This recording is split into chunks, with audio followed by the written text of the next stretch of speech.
sabi ko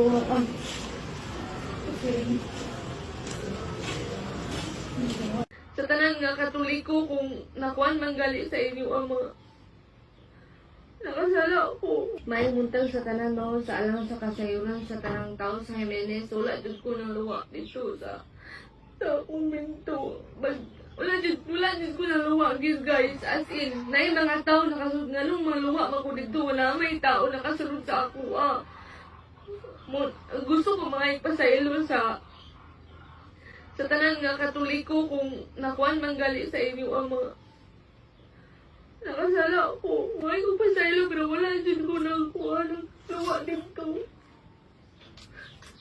Inilit ba kanina yun ako ang videos pag-upload at to kay di ko gusto mukalat to kay ginan ko nga di daw maayo. Before that day atong Domingo, gidelete yun to guys. Hindi tinawag nga naluwa ko dito na may tao pag makita nyo sa video nga naluwa ba ko o wala ba ko ng luwa. Kung na to mga ilang magpasaylo ninyo tanan kung nakuhan magaling mo sa akong video. Karoon matumin ko sa simbalon niya para kamo isli na akong side ni Father o sa tanang kwan sa Katoliko. Dalawa ko ninyo guys, sabi kayo sa tanan. Dili na ko motor kunti ka na sa simbahan. Dalawa ko.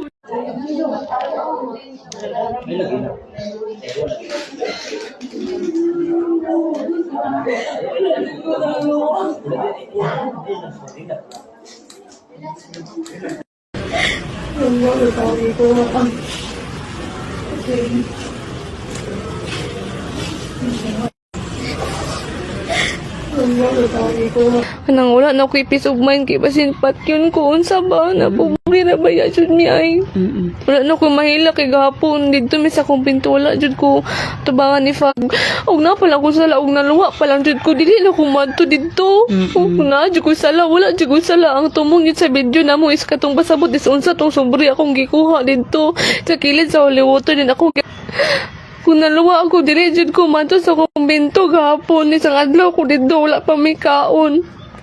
Di-jud ko manto dito, naluwa ako. Mura na ako, may sura sa ilaalin. Sa simbahan po, og ni Father, mga ayok og pasaylo sa pagpasabot.